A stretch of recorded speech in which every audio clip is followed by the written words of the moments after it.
a igreja dos primogênitos, cujos nomes estão escritos nos céus. Vocês chegaram à igreja, vocês chegaram a Deus, juiz de todos os homens, os espíritos dos justos aperfeiçoados. O espírito foi lá, chegou. 1 Pedro 3,19 diz: por meio do qual pregou aos espíritos em prisão. Mesma ideia, a mesma palavra, ok? Apocalipse 6,9: quando ele abriu o quinto selo, vi debaixo do altar as almas daqueles que haviam sido mortos por causa da palavra de Deus e do testemunho que deram. Lucas 1, 46 e 47: a minha alma engrandece ao Senhor e o meu espírito se alegra em Deus, meu Salvador. Você conhece a poesia hebraica? Que a poesia hebraica, ela não funciona com rima. Ela não funciona com palavras assim que rimam. Ela funciona com ideias. Ok? Então, por exemplo,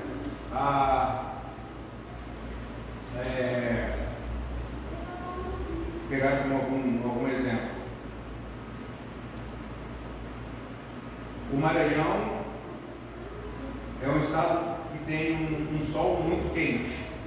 Ok? O Maranhão parece uma fornalha de quente. Eu usei palavras diferentes para mostrar a mesma ideia. Que o clima do Maranhão é quente. No português seria assim. O português seria com rima, né? O Maranhão é um calorão que faz explodir o meu coração de emoção. Então o português é assim que funciona. No hebraico são ideias.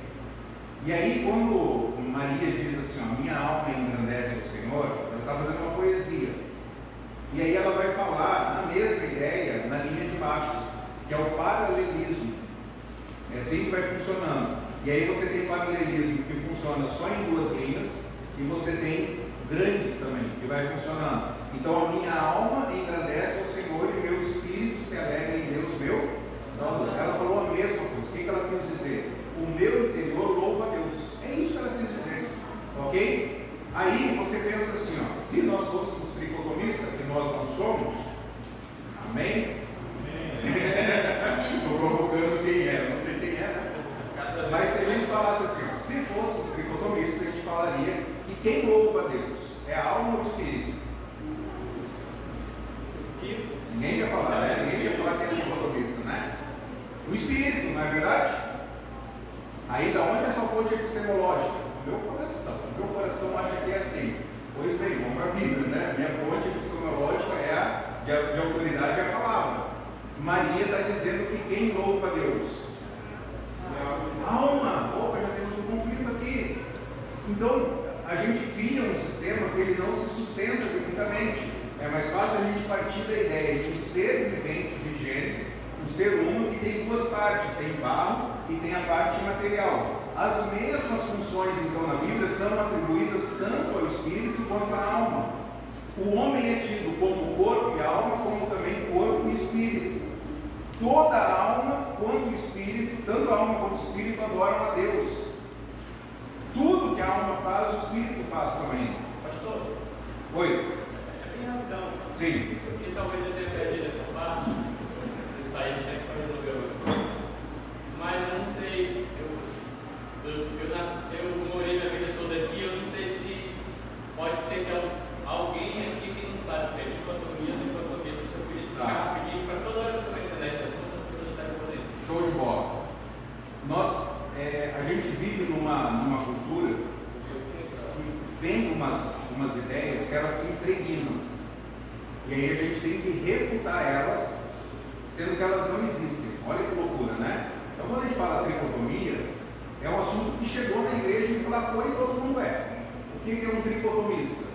É alguém que acredita que a composição do ser humano é corpo, é alma e espírito. Um dicotomista crê que é corpo e alma. Ok? E aí alguém unitário, que é o que a gente está defendendo aqui, que é uma única composição que tem dois elementos. Tem a parte parte não física, a parte material e a parte imaterial. Então o que a gente está fazendo? A gente só está construindo para poder chegar lá na tricotomia. Que a alma e o espírito é a mesma coisa, né? Isso. É a mesma coisa. Então, integral, né, André? Aquele cuidando do ser, parece que o autor trabalha o homem integral. Porque você não consegue dividir na Bíblia a parte física da parte material. Quando você, por exemplo, a questão do pecado é na carne, mas o espírito ou a alma vai sentir, ela vai se abater. Esse salmo que o senhor leu é bem perceptível a reação dos dois por causa da angústia. Ele sentia tanto na alma como. Exatamente. Então, na morte, as Escrituras dizem que tanto a alma parte quanto o espírito parte. Ok? E aí a gente vai então, a gente está construindo. A gente vai responder a tricotomia. Tá bom? Respondendo a tricotomia. Em primeiro lugar,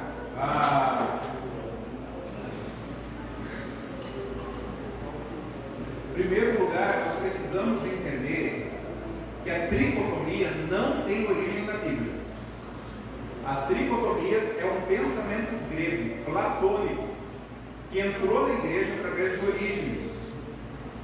Quando nós começamos a analisar Gênesis, nós vimos lá que o ser humano se tornou um ser vivente. E aí ele vai usando vários termos para se referir a essa parte material. Ora usa consciência, ora usa intelecto, ora usa emoções, ora usa vontade. Ele vai usando vários termos para se referir a essa parte imaterial. Quando chega em Orígenes, grego, ele traz esse pensamento de tricotomia para dentro da igreja. A igreja se secularizando, parando de pensar biblicamente e aceitando o ensino do mundo, por exemplo, como autoestima. Hoje você ouve de culto isso. Tem que pensar na sua autoestima. A autoestima está alta, a tua autoestima está baixa. Está alta, está baixa? Não tem que for, né? A autoestima, obviamente, se referindo à pessoa, né? Então, esse entendimento chegou na igreja. Aí as pessoas, lembra que a gente começou falando sobre aconselhamento bíblico, secular e cristão? Aqui está um exemplo de aconselhamento integracionista, um aconselhamento cristão. Eu vou integrar um conceito da sociedade com aquilo que a Bíblia diz. Aí a pessoa ela vai para a Bíblia e ela pega lá, Tessalonicenses, por exemplo. Os economistas leiam junto comigo. Vamos lá. Todo mundo, vamos lá. Que o próprio Deus da paz nos santifique inteiramente. Que todo o espírito, alma e corpo de vocês seja conservado irrepreensível na vida de nosso Senhor Jesus Cristo. Teve irmão chorando agora. Está claro? Não está claro? Corpo, alma e espírito. Mas, queridos irmãos, um princípio de interpretação. Nós não devemos levar em conta a intenção do autor quando nós vamos ler os escritos dele. Sim ou não? Sim. Se você lê uma notícia da Carta Capital, a mesma notícia é relatada pelo, acho que é Brasil 247, eu acho. Não vai ter, não, o Brasil 247 é da esquerda também, né? Brasil sem medo. Ou Brasil Paralelo. Você lê Carta Capital esquerda, e aí você lê Brasil Paralelo, a mesma notícia. Eles não vão analisar a informação de forma diferente? Sim ou não? Sim. Porque você tem que levar em conta a intenção do autor ao escrever. Estamos juntos nisso? Sim ou não? E você vai ler romance, você está lendo romance na intenção que o autor está falando sobre romance. E assim é ficção, e assim é guerra, e assim, né, é história. Então você vai ler o texto do autor levando em conta a intenção dele. Eu vou te dar um exemplo bem claro. Quem é Maria para você? Quem é Maria? Maria quase matou seu marido com 2 facadas no coração. Quem é Maria? Assassina. Vamos olhar o contexto. Maria quase matou seu marido com 2 facadas no coração, ao dizer que bateu o carro e o laptop que estava dentro do carro foi destruído. Quem é Maria para você? Ela é assassina? Caveira. Você está entendendo? Quando você analisa o texto, você vai ter uma interpretação, vai ter que compreender o que o texto está dizendo no seu contexto e a intenção do autor. Você faz isso em qualquer lugar, você faz isso para vestibular. Você vai levar em conta a intenção do autor. Vamos agora para a Bíblia. O apóstolo Paulo, quando ele escreve 1 Tessalonicenses 5:23, qual é a intenção dele? É falar a composição do ser humano? Ou é falar assim, ó, você como um todo viva de forma santa? Qual é a intenção dele? Seja santo. Essa é a intenção dele. Em outras palavras, não importa as palavras que você usa, Paulo está falando, seja santo, ok? Aí você não está satisfeito ainda com essa explicação, né? Obviamente.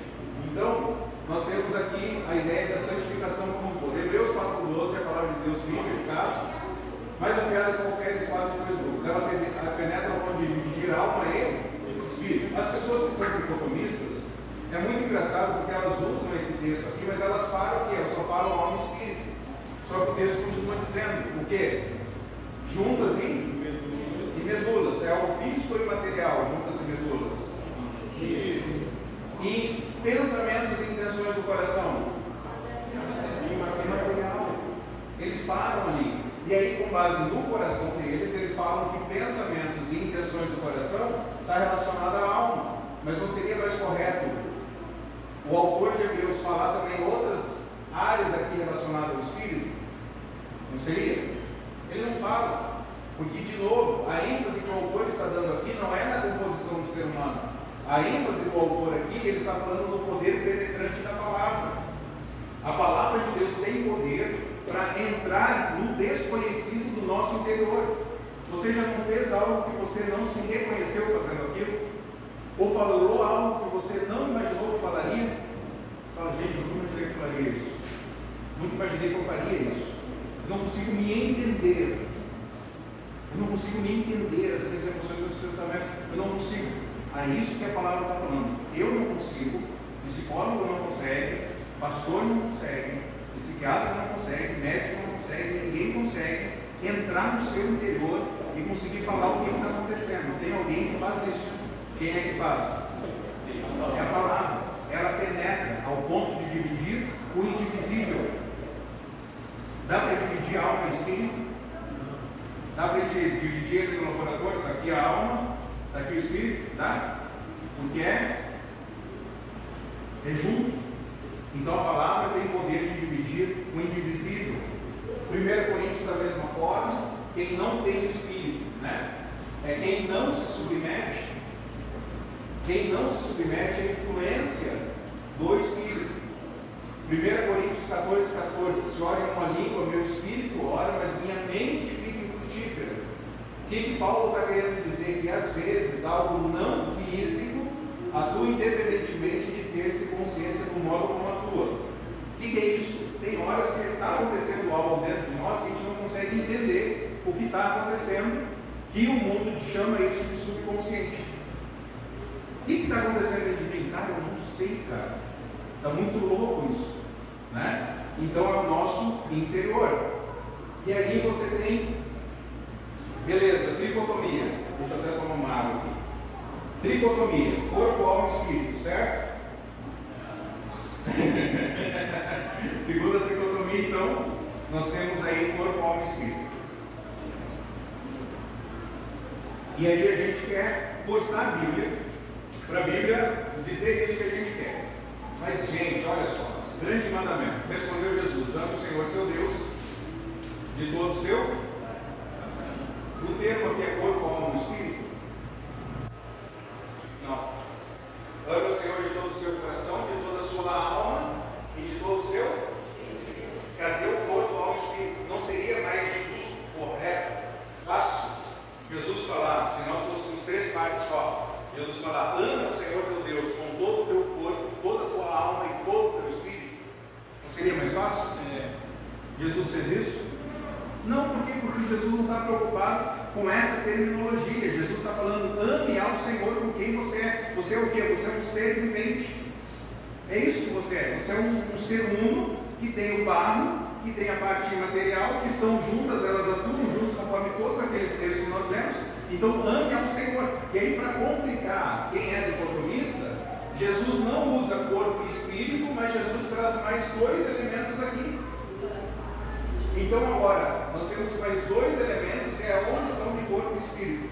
E agora, para complicar ainda mais, quando a gente vai para o grande mandamento em Marcos, o autor diz: ame o Senhor seu Deus de todo o seu coração, repete lá, de toda a sua alma, repete aqui, de todo o seu entendimento, repete aqui, e de todas as suas forças. Ele acrescenta mais um elemento agora. O ser humano é tricotômico? O que o ser humano é? À luz de, se a gente fosse separar, fragmentar o ser humano, o que o ser humano seria?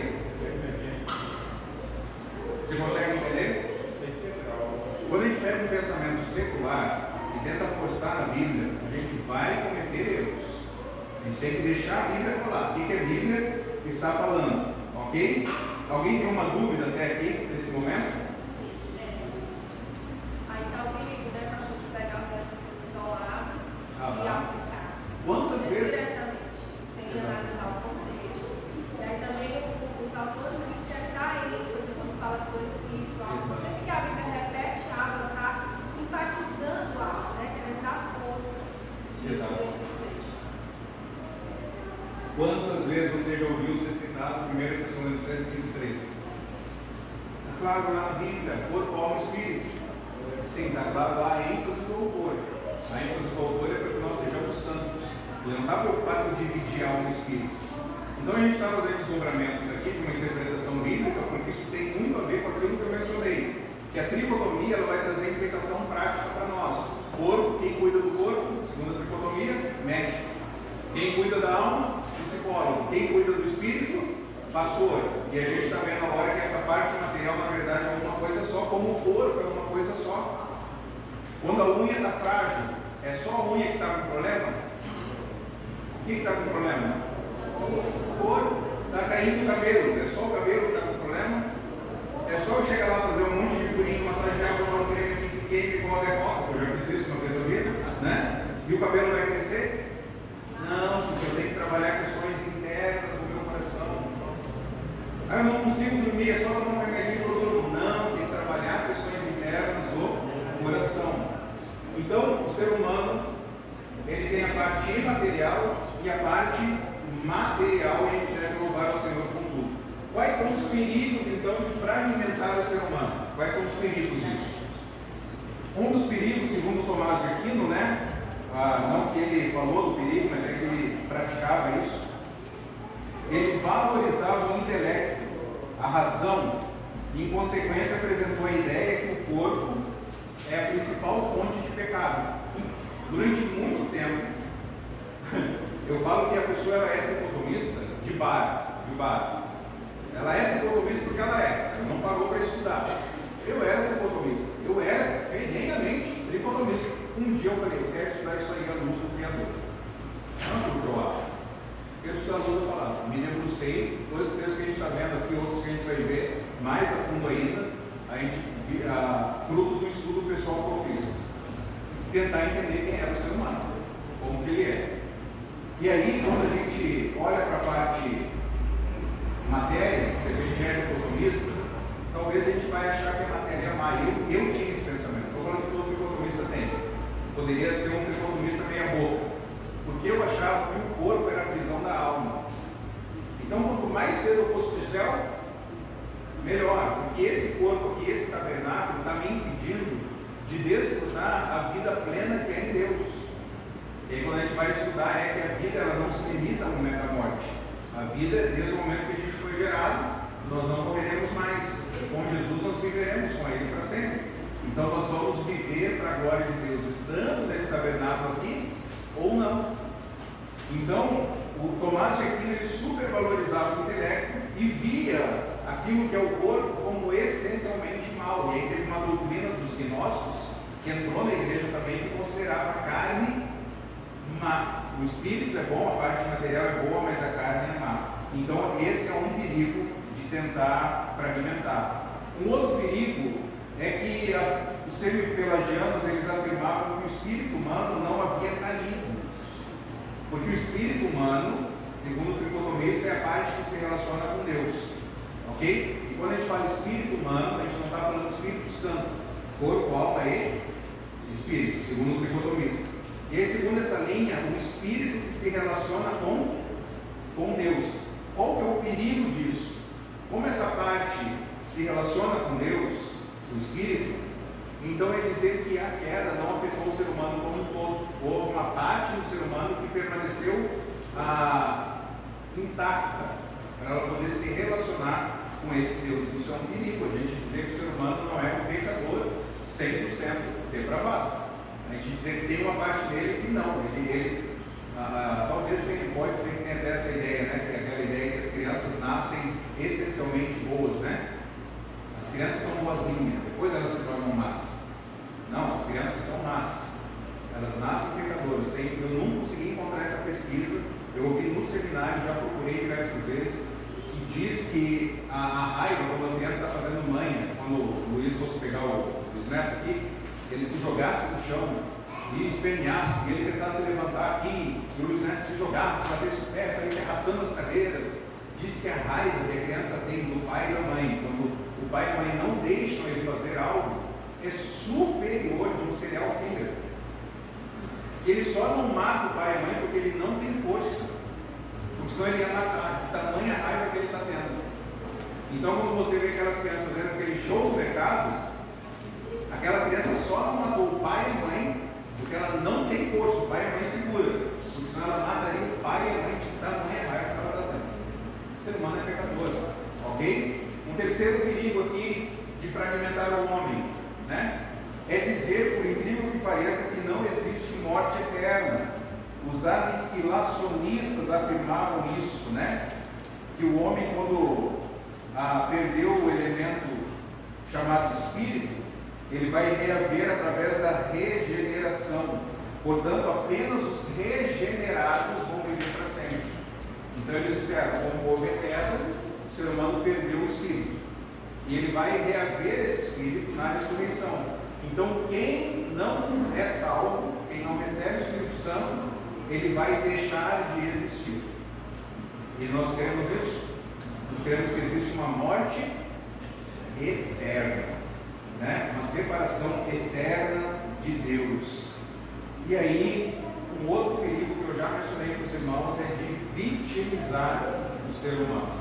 Profissionais seculares podem vitimizar o homem, tirando a responsabilidade pelo que ele disse, pelo que ele pensou e pelo que ele fez. Você fala, mas isso não é real, é real. Isso acontece. Já aconteceu casos, inclusive das pessoas falarem assim, ó, não fui eu que fiz isso, quem fez isso foi o meu cérebro. Dá para entender isso? Ela está falando que não foi ela, foi o corpo dela que fez. Então, é vitimizar o ser humano. Então, como se viu, fragmentar o ser humano, né, traz implicações práticas para a santidade pessoal, para a vida com Deus e para os nossos relacionamentos com os nossos irmãos. Então, nós caminhamos até aqui, alma e espírito são juntos, são uma coisa só. Há um perigo de a gente tentar fragmentar isso, né? E essa desassociação ocorre no momento da morte. Quando Deus criou o ser humano, uma coisa só. Quando nós morrermos, vai haver uma desassociação. E quando acontecer a ressurreição, o corpo será glorificado e a nossa parte imaterial vai se unir novamente e nós veremos como um ser vivente para todo sempre. Ok? Então, para nós concluirmos aqui e irmos, o ser humano foi criado à imagem de Deus, conforme nós vimos. Só um texto aqui muito importante, Tiago 3,9, sobre isso. O último texto agora, nosso almoço. Oi?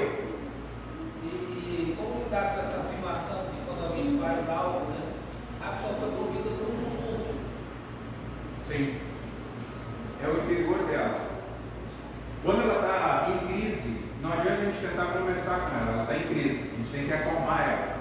E aí talvez até a medicação vai ser útil nesse momento para que ela se acalme. E aí depois do aconselhamento a gente vai tentar entender por que ela teve o surto. Não adianta a gente focar no surto. A gente tem que entender por que ela teve o surto, né?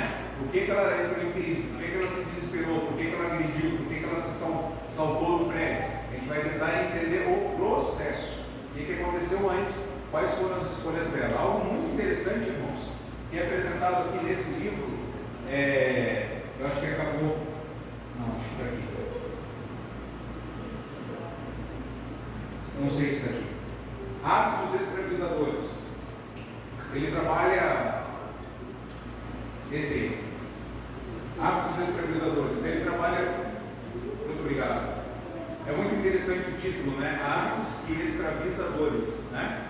Então nós temos hábitos que vão escravizar e eles vão gerar dores. Ele trabalha com alcoólicos anônimos, ele fala aqui nesse livro, trabalha com viciados, né? Alcoólatras, e algo muito interessante que ele fala nesse livro aqui. Por exemplo, alguém que está alcoolizado, quem que é responsável pelo que ele está fazendo?